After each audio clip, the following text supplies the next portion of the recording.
Pernell Whitaker était intouchable dans le ring. Médaillé d'or olympique, champion du monde dans plusieurs divisions et maître de la défense.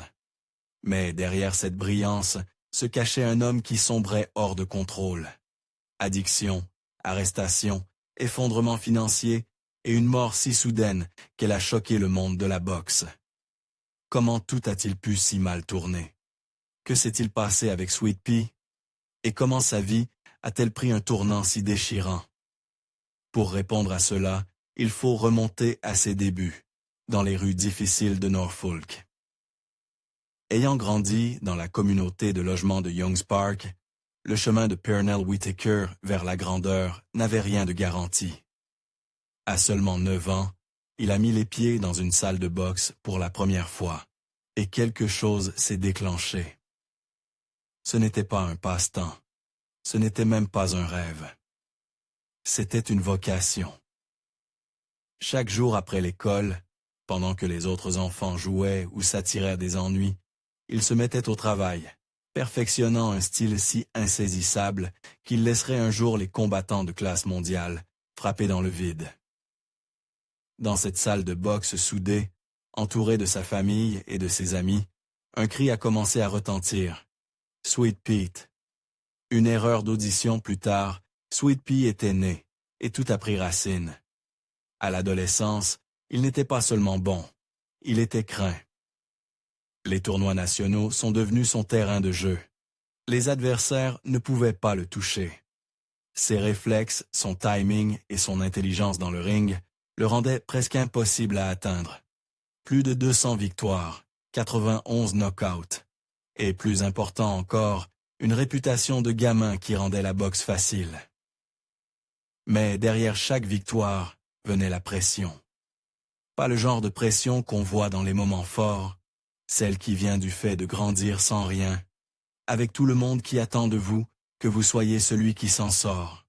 Pour Whitaker, il n'y avait pas de plan B. Il devait gagner. Il devait réussir. Parce que dans des endroits comme Youngs Park, les projecteurs sont la seule chose qui tient l'obscurité à distance. Et si vous trébuchez, la foule qui vous acclame se tait très vite. Même ses défaites avaient un poids différent. En finale des championnats du monde de 1982, il a été battu de justesse par le grand Cubain Angel Herrera Vera. Mais Whitaker n'a pas plié. Il est revenu et a battu Vera 4 fois. Ce n'était pas seulement une rédemption. C'était la preuve qu'il avait sa place sur la scène mondiale. Et à seulement 20 ans, cette scène l'a appelé les Jeux olympiques de Los Angeles. À ce moment-là, il n'était pas seulement prêt. Il avait perfectionné son art jusqu'à une précision presque parfaite. Chaque contre-attaque, chaque esquive, chaque angle, c'était de l'art en mouvement. En finale, il a démantelé Luis Ortiz avec une performance clinique, remportant l'or olympique sans même transpirer. Pernell Whitaker des États-Unis, vainqueur par décision unanime. Mais l'or n'était pas le véritable prix. La véritable déclaration était ce qu'il représentait, un nouveau type de champion. Pas un bagarreur, pas une brute, mais un génie défensif. Parce qu'il est une chose de ne pas être touché, mais c'en est une autre de frustrer votre adversaire au point qu'il se bat presque contre lui-même. Ce n'était pas seulement une victoire. C'était son annonce au monde. Pernell Sweet Pea Whitaker était arrivé. Le monde a peut-être vu une médaille d'or, mais personne n'a vu l'ombre qui se formait derrière. Et avec cette médaille autour du cou, la transition vers les rangs professionnels n'était pas seulement attendue. C'était le destin. Mais ne vous y trompez pas, ce n'était pas une tournée d'honneur. En boxe professionnelle, les lumières sont plus crues, les coups plus lourds, et les critiques plus bruyants. Beaucoup d'étoiles amateurs se sont effondrées sous cette pression. La question était simple. Le style de Whitaker pouvait-il survivre face à des adversaires plus durs, aguerris, qui cherchaient à lui arracher la tête? Il a répondu à cette question rapidement. Il a fait ses débuts à la télévision nationale et n'a jamais regardé en arrière, enchaînant victoire après victoire avec la même défense fluide et les contre-attaques précises qui l'avaient rendu célèbre chez les amateurs. Il ne se contentait pas de battre ses adversaires, il ridiculisait des athlètes de classe mondiale. Greg Hogan, ancien champion du monde, semblait perdu. Azuma Nelson, futur membre du Hall of Fame, ne pouvait pas poser un gant sur lui. Combat après combat, Whittaker transformait le ring en son échiquier personnel. Toujours un coup d'avance, toujours en contrôle. Les chroniqueurs appelaient cela de la poésie. Les adversaires appelaient cela un cauchemar. Et les fans, eux, savaient qu'ils assistaient à quelque chose de révolutionnaire. Et n'oublions pas sa plus grande revendication de gloire, l'affrontement légendaire avec Julio César Chávez. Chávez était considéré comme imbattable, une légende mexicaine avec des poings de granit et un menton à l'avenant. Mais cette nuit-là, tous ceux qui ont regardé savent que Whittaker a donné une leçon magistrale. Les juges ont déclaré un match nul, mais le monde savait la vérité. C'était une décision controversée. Sports Illustrated a même titré « Volé en couverture » et les fans en parlent encore aujourd'hui. Les forums de boxe, les salons de coiffure et les cabines de diffusion résonnaient de la même indignation. Whittaker a gagné ce combat. Woodruff a marqué environ 115 à 113 en faveur de Whittaker. Cette nuit-là, sa place parmi les meilleurs du sport était indéniable. Il avait maintenant conquis non pas une ni deux, mais 4 divisions de poids. Léger, super léger, welter et super welter. Dans chaque catégorie, contre chaque style, il a prouvé une chose. On ne peut pas toucher ce qu'on ne peut pas trouver, et personne n'a jamais trouvé Whittaker. Mais même alors que les titres et les ceintures s'accumulaient, une autre histoire, plus sombre, plus silencieuse, se déroulait. Parce que pendant qu'il maîtrisait le ring, il perdait le contrôle de tout ce qui se passait en dehors. La gloire, la fortune, la renommée, c'est tout ce dont rêve un jeune combattant. Mais personne ne rêve des défis qui viennent avec. Que se passe-t-il quand l'adversaire le plus redoutable de votre vie n'est pas en face de vous dans le ring, mais vous regarde dans le miroir? Alors que Sweet Pea atteignait des sommets éblouissants, les ombres le suivaient, et elle n'était pas nouvelle. Ce n'était pas un détour soudain après la célébrité. Ses batailles avec Miyatida avaient commencé bien avant les médailles, bien avant les lumières. À l'âge de 14 ou 15 ans, Whittaker avait déjà commencé à consommer de l'herbe, puis de la cocaïne. Ce qui avait débuté par curiosité s'est rapidement transformé en une habitude qui l'a suivi dans sa carrière, tapi dans l'ombre même de ses moments les plus brillants. Et à mesure que les victoires s'accumulaient, la dépendance grandissait. Le monde voyait du génie, le champion du monde des poids légers, Pernell Sweet. Mais en coulisses, un homme se défaisait silencieusement. Pendant un temps, il l'a caché. Il était trop talentueux, trop dominant. Le ring masquait la réalité. Mais l'addiction ne reste pas éternellement en arrière-plan. Elle attend, puis elle brise tout. Ce moment est arrivé en octobre 1997. Après une victoire âprement disputée contre Andre Pestry, Whittaker était de nouveau au sommet. Mais la célébration n'a pas duré. Car lorsque les résultats sont tombés, sa victoire a été annulée, transformée en un non-lieu. Et en plus de cela, il a écopé d'une suspension de 6 mois. Sweet Pea avait été testé positif à la cocaïne.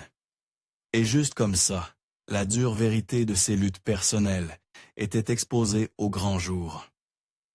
Le timing ne pouvait pas être pire.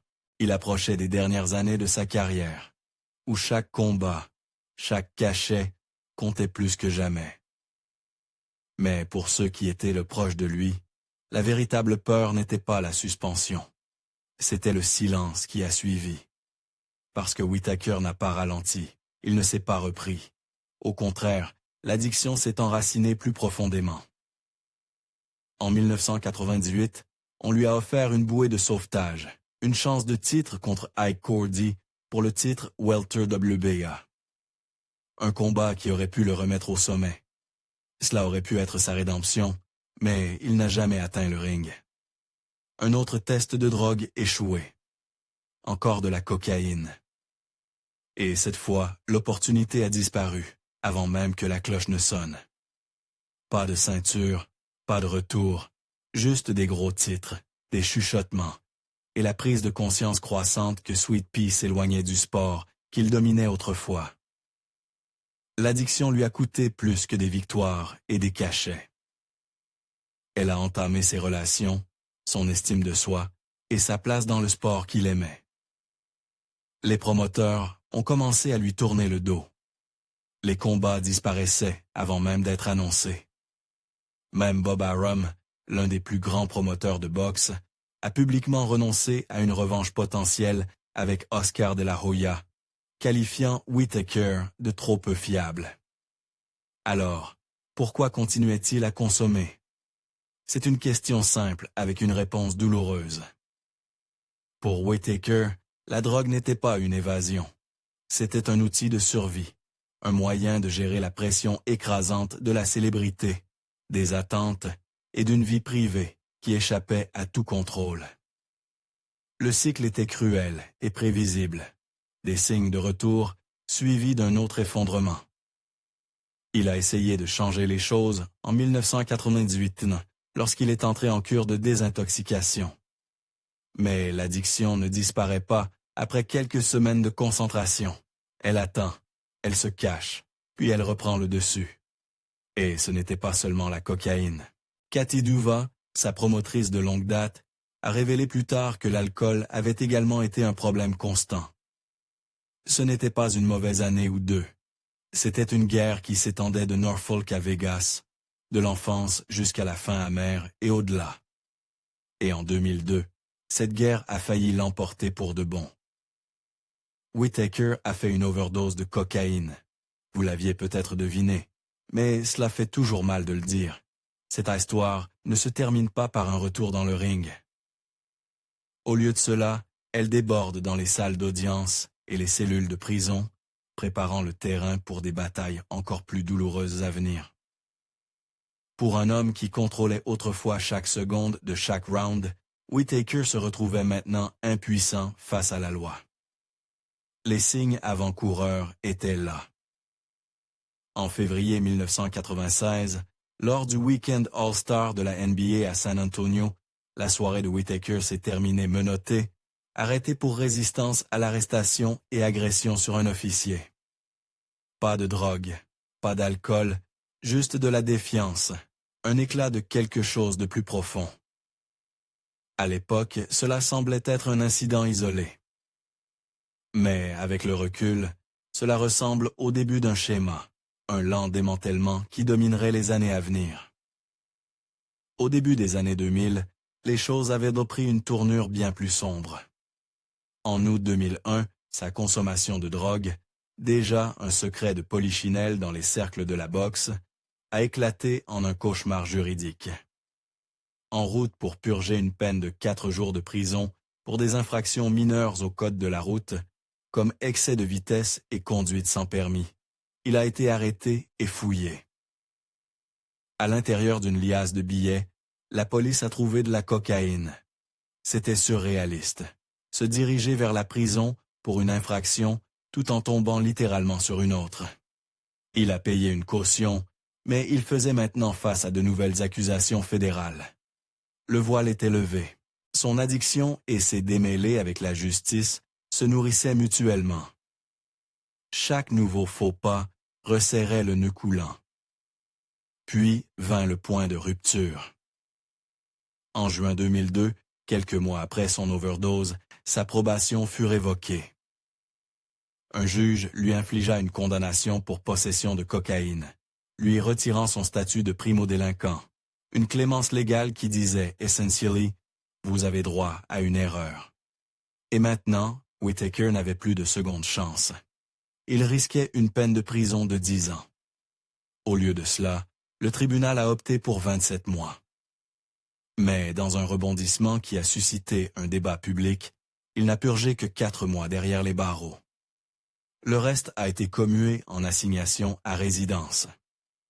Si vous pensiez que c'était son point le plus bas, vous ne connaissiez pas Sweet Pea. Il y a eu d'autres infractions au code de la route, d'autres accusations de conduite en état d'ivresse, d'autres amendes, d'autres salles d'audience. Chacune était un rappel que les problèmes hors du ring s'accumulaient plus vite qu'il ne pouvait les gérer. Ce n'étaient pas des distractions mineures. C'étaient les symptômes de quelque chose de plus grand, de plus complexe. Un homme luttant pour garder le contrôle de sa vie alors que tout semblait s'effondrer. Chaque arrestation, chaque condamnation n'était pas seulement une marque légale. C'était un clou dans le cercueil de sa carrière. Le monde de la boxe avait tourné la page. Il n'était plus une marchandise, plus digne de confiance, ni dans le ring, ni même en tant qu'entraîneur. C'était le même homme qui dictait autrefois chaque seconde d'un combat. Et maintenant, il regardait depuis les coulisses alors que le sport qu'il aimait lui glissait entre les doigts, le laissant plus isolé, une date d'audience à la fois. Et les retombées ne s'arrêtaient pas là. Elles l'ont suivi dans la vie quotidienne, où le prochain coup ne viendrait pas d'un combattant, mais de la vie elle-même. Ses relations se sont effondrées sous le poids de ses problèmes non résolus. Les gens qui l'avaient soutenu tout au long de sa carrière regardaient l'homme qui avait autrefois été leur héros se transformer en quelqu'un qu'ils reconnaissaient à peine. Et au-delà de tout cela, il y avait quelque chose de moins souvent discuté. La stigmatisation. Pour des athlètes comme Whittaker, l'échec public n'est pas accueilli avec compassion. Il est consommé comme un divertissement. Les photos d'arrestation, les gros titres sur la désintoxication, les apparitions au tribunal, ils éclipsent l'humain. Sweet Pea n'était pas vu comme un homme luttant pour sa vie. Il était étiqueté comme une fable moralisatrice. Une autre statistique tragique. Mais l'addiction n'est jamais aussi simple, n'est-ce pas? C'est un cycle. Implacable, solitaire, destructeur. Et les athlètes sont souvent les plus vulnérables, poussés à être parfaits, entourés de facilitateurs, non préparés à la vie une fois que les acclamations s'estompent. Même tout cela n'était pas son point le plus bas. Parce que alors que les gros titres passaient des victoires aux violations, une question difficile commençait à se poser. Comment un homme qui a gagné des millions finit-il par lutter pour garder un toit au-dessus de sa tête? Pour Whittaker, le prochain round ne serait pas combattu dans un ring ou une salle d'audience. Il serait combattu chez lui, où le coup de ses troubles frapperait plus près que jamais auparavant. La chute des richesses à la misère n'a pas été soudaine. Elle n'a pas été lente, désordonnée, publique et profondément douloureuse. Pernell Whittaker, l'homme qui illuminait autrefois les arènes et faisait taire les légendes, a été forcé d'expulser la femme même qui l'avait élevé. Ce n'était pas un drame de tabloïd, c'était un symbole, un rappel déchirant de jusqu'où il était tombé. Parce que ce que cette histoire révélait n'était pas seulement personnel, c'était systémique. Ce n'est un secret pour personne que les sports professionnels préparent rarement les joueurs à ce qui vient après. Mais la boxe, en particulier, est tristement célèbre pour adorer ses champions dans le ring et les oublier dès que les lumières s'éteignent.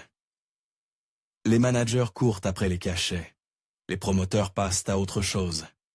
Et peu d'athlètes, surtout ceux qui viennent de rien, apprennent un jour à conserver ce qu'ils ont gagné. C'est une recette pour le désastre. Et Whittaker n'a pas fait exception. Lorsqu'il a pris sa retraite en 2001, les gros cachets étaient terminés. Son avocat a admis plus tard la vérité. Son argent s'épuisait.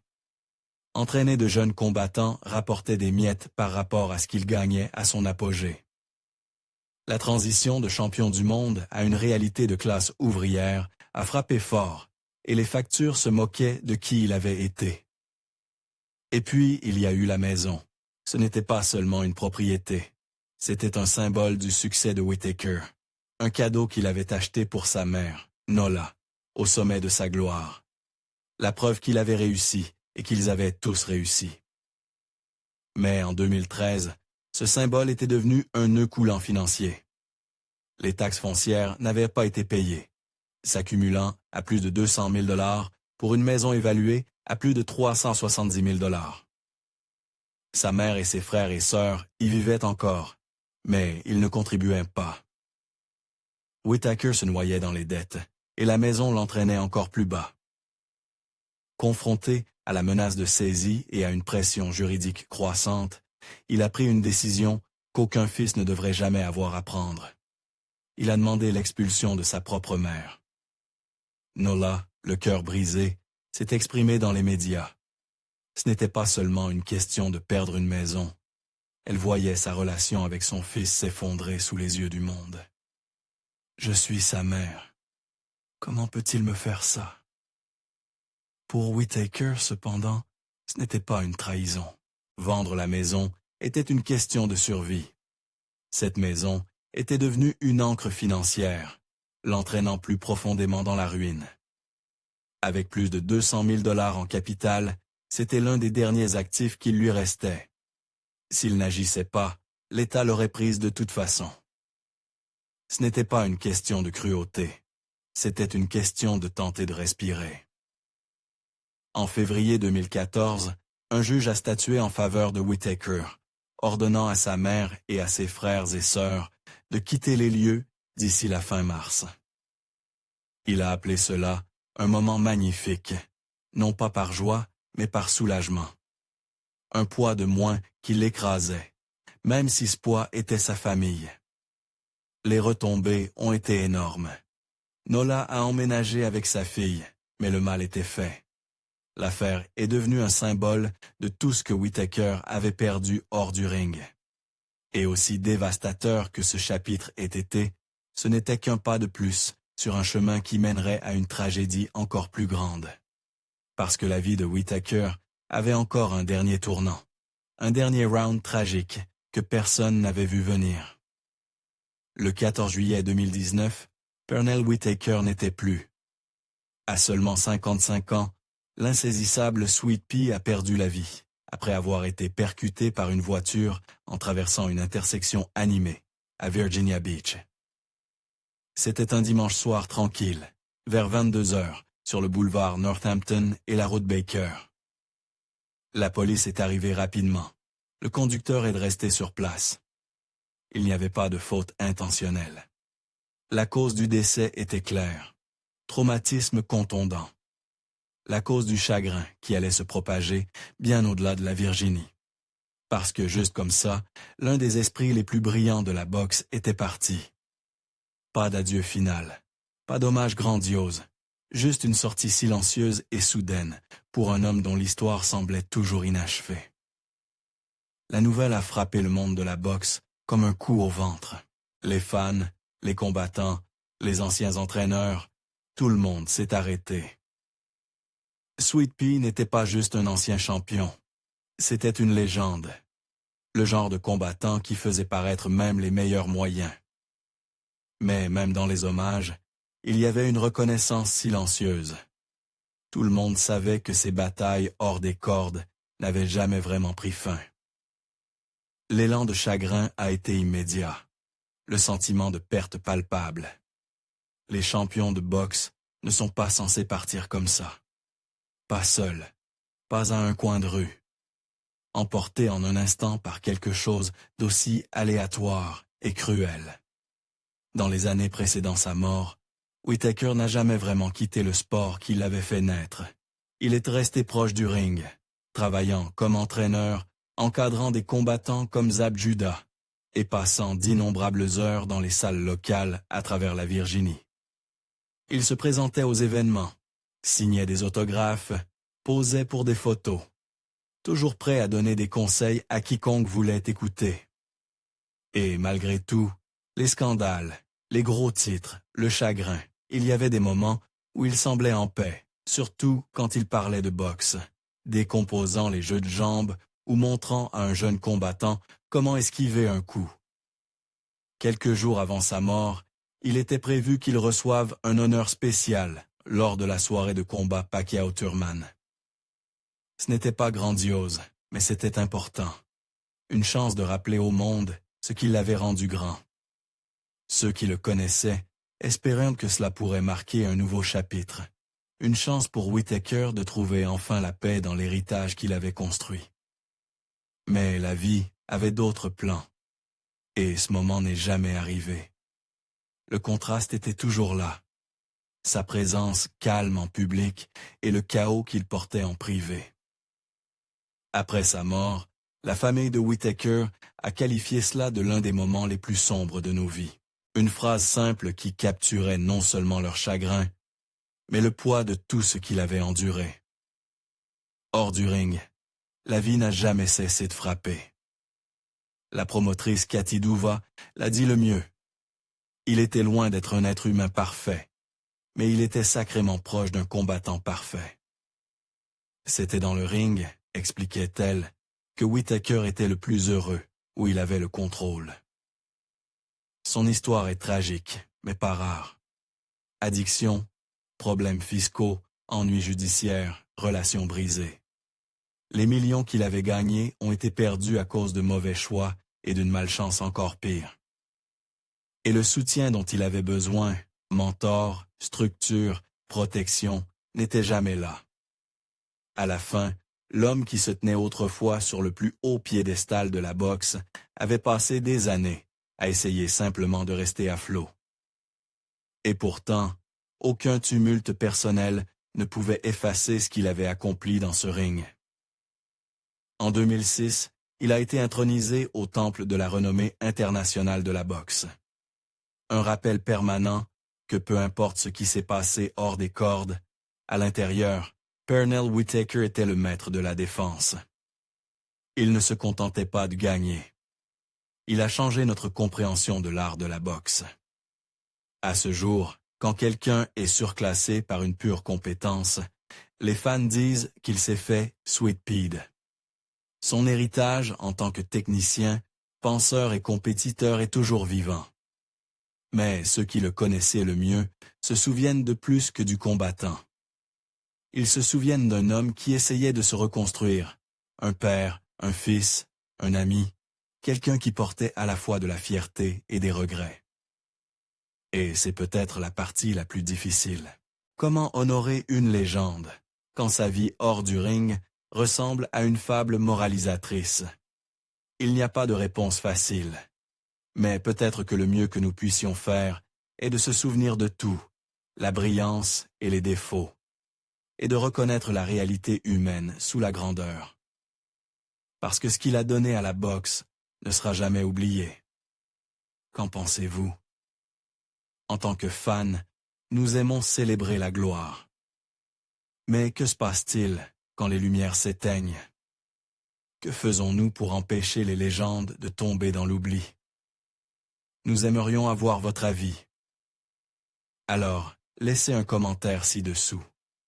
Et si son histoire vous a touché, n'oubliez pas de liker et de vous abonner pour plus de plongées approfondies dans les légendes de la boxe. Souvenez-vous de Pernell Whittaker, non seulement pour sa brillance, mais pour son humanité. Ce n'est qu'ainsi que nous pourrons honorer pleinement son héritage. À la prochaine.